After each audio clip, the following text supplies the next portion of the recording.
ചോദ്യപേപ്പർ ചോർച്ച വിവാദത്തിൽ MS സൊല്യൂഷൻസിനെതിരെ കൂടുതൽ പരാതികൾ. സ്ഥാപനത്തിനെതിരെ ക്രൈംബ്രാഞ്ച് അന്വേഷണം വേണമെന്ന താമരശ്ശേരി DEOയുടെ റിപ്പോർട്ട് പൊതുവിദ്യാഭ്യാസ വകുപ്പ് അവഗണിച്ചു. ചാനലിന്റെ ഉള്ളടക്കം സ്ത്രീവിരുദ്ധമെന്ന് കാട്ടി AIYF പോലീസിൽ പരാതി നൽകി.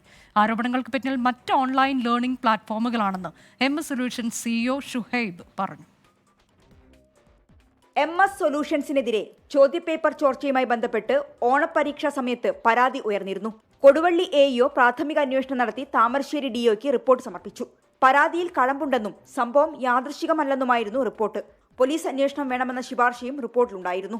ഇതിലെ ചോദ്യങ്ങള് ഇവർ പറയുന്ന പല ചോദ്യങ്ങളും പിറ്റേന്ന് വന്നിട്ടുണ്ട്. അത് യാദൃശ്ചികമല്ല.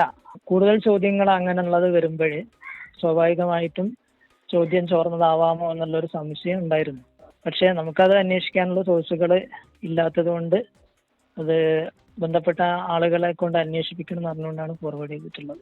സംഭവത്തിന്റെ ഗൗരവം കണക്കിലെടുത്ത് ക്രൈംബ്രാഞ്ച് അന്വേഷണം വേണമെന്ന ശുപാർശയുമായി DEO ഈ റിപ്പോർട്ട് വിദ്യാഭ്യാസ ഡയറക്ടർക്ക് സമർപ്പിച്ചു. എന്നാൽ തുടർ നടപടി ഉണ്ടായില്ല.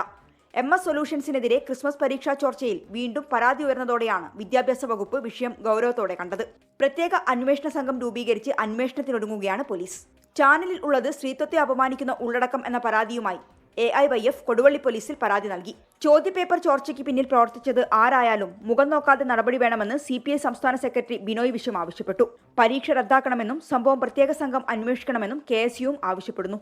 ക്രിസ്തുമസ് പരീക്ഷ ചോദ്യപേപ്പർ ചോർച്ചയുമായി ബന്ധപ്പെട്ട് പരീക്ഷകൾ റദ്ദാക്കി പ്രത്യേക അന്വേഷണ സംഘം രൂപീകരിച്ച് അന്വേഷണം നടത്തണമെന്ന് KSU ആവശ്യപ്പെടുകയാണ്. ചോദ്യപേപ്പർ ചോർച്ചയ്ക്ക് പിന്നിൽ പ്രവർത്തിക്കുന്നത് സ്വകാര്യ ട്യൂഷൻ സെന്ററുകളും.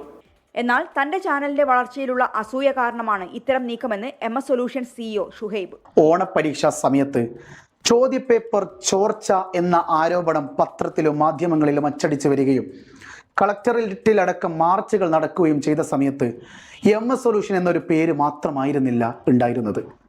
4-5 പ്ലാറ്റ്ഫോമുകളുടെ പേരുകൾ ഉണ്ടായിരുന്നു. അത് ഒരു ഒഫീഷ്യലായിട്ടൊരു പരാതി പോയപ്പോൾ അതെങ്ങനെ MS സൊല്യൂഷൻ എന്ന പേര് മാത്രമായി മാറി? മറ്റ് ലേണിംഗ് പ്ലാറ്റ്ഫോമുകളുടെ പേരുകൾ എവിടെ? പരീക്ഷാ ചോർച്ചയിൽ MS സൊല്യൂഷൻസിന് തെറ്റുപറ്റിയെന്ന് കണ്ടെത്തിയിട്ടും നടപടിയെടുക്കാത്ത വിദ്യാഭ്യാസ വകുപ്പിനെതിരെ വലിയ പ്രതിഷേധമാണ് ഉയരുന്നത്. 24 കോഴിക്കോട്.